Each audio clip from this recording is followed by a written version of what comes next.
Have you ever just felt like you don't have the talent for something, or that your willpower just always seems to run out of gas? Well, in this explainer, we're diving into a really powerful idea that challenges all of that. It's the notion that a well-designed habit is way, way more powerful than any innate talent or some random burst of motivation. So let's jump in. All right, so let's start with the big question, right? Do you actually need talent to succeed? So many of us grow up believing that success comes from some special gift, something you're either born with or you're not. But what if that's not the whole story? What if the real key, the thing that actually gets you there, is something anyone, and I mean anyone, can build? And this really shows you the core of the argument. It's like a tale of two different forces. On one side, you've got talent and willpower. They're kind of innate, they're super unreliable, they take a ton of effort, and man, do they fluctuate. But on the other side, you've got habits. They are designed, they are consistent, low effort, and stable. See the difference? We're basically shifting our focus from a genetic lottery you can't control to a system you can actually build yourself. So that brings us right into our first section, moving beyond this whole myth of just talent and willpower. Okay, so here's the mission, and it's a crucial one. We need to completely shift our focus. Instead of fighting this losing battle with a perceived lack of talent, something you can't control, the goal is to become a designer of your own behavior. This isn't about some kind of spiritual struggle. No, this is a scientific, practical approach to getting things done. I absolutely love this quote from the source material. Just think about that for a second. The sun doesn't use willpower to rise every morning, right? It just happens. That's the goal of a good habit, to get your most important work to that same level of automatic, natural ease. Can you imagine that?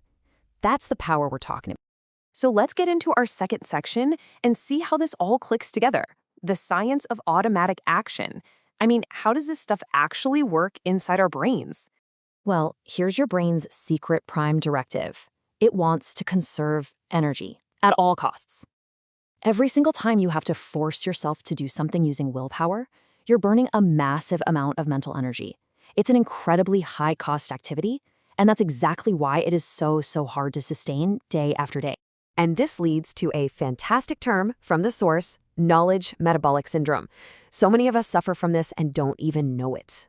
You know the feeling? You read books, you watch videos, you listen to podcasts, you're just constantly taking information in. But without a system for using it, for turning all that input into some kind of output, you just end up with mental clutter. It's like the information becomes noise that actually stops you from thinking clearly. So what's the antidote? It's a focus on output. When you consistently produce something, anything, you're not just showing off what you know. You're actually turning that passive knowledge into an active skill. This frees up your mental RAM, so to speak, and it creates this incredible feedback loop where the act of creating actually makes you better at learning new things. It's a cycle of continuous improvement. Now, this is a radical idea, but it's brilliant. The strategy is, once you've produced an output, you let it go. You record it in a reliable external system, notes, files, whatever, and then you stop trying to hold it all in your memory. This is huge because it frees your brain from the boring, low-level job of being a warehouse and lets it focus on its real job, thinking, solving problems, and making cool connections. Okay, so that's the why. Now let's get into the how. Section 3, your first unbreakable habit. This is where it gets super practical. The whole method really boils down to two simple but incredibly powerful keys.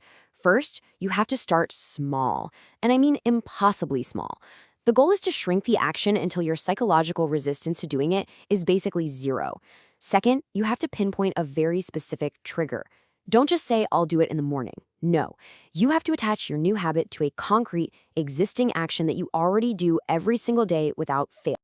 And this quote just nails that first key. Let's say your goal is to learn a new language. If the idea of learning 10 new words today feels like too much work, then your goal is not to learn 10 words. Your goal is simply to open the language app on your phone. That's it.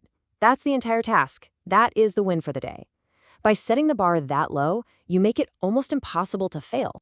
And here's the beautiful thing the source points out. It doesn't matter where you live. It doesn't matter what your circumstances are. This principle is universal. Why? Because it's not about changing your entire environment. It's about being a detective in your own life, finding that one single reliable moment that you can latch your new behavior onto. Your daily life is already full of these triggers. You just have to find one. So once you have this amazing tool, where can it really take you? Well, that leads us to our final and honestly most important section, designing your future self. Now, when you first hear this, it might sound a little bit like a fluffy motivational poster, right? It's better if you believe. But hold on, there is some really deep psychology going on here. Believing that this whole process actually works isn't just a nice to have, it's a core part of the system. This kind of belief actually has a scientific name. It's called self-efficacy. It's the scientifically proven idea that your conviction in your own ability to do something directly impacts how well you do it. Think of it as the confidence that you can actually follow through, and that confidence itself makes you stronger. When you genuinely believe you can stick with one tiny little habit, you are scientifically more likely to actually do it. It's not magic, it's cognitive science. A really great way to think about this is that belief acts like a placebo for your productivity. You know how a sugar pill can cause real physiological changes if the patient believes it's medicine? Well, it's the same idea here. Your belief in your ability to change actually enhances the power of your actions and measurably improves your results. And this is where things get really, really profound. We can use this system not just for external skills like studying or exercising, but for the very fabric of who we are. Think about it. Traits like kindness or patience, they aren't just things you are. They're things you do over and over again. They're the result of character habits, like a daily practice of gratitude, or the habit of actually listening to someone without just waiting for your turn to talk. Your character, just like your skills, can be designed. You are the architect. And so that brings us to the final question I want to leave you with. If you could install just one habit starting today to begin building the person you want to become, what would that impossibly small action be?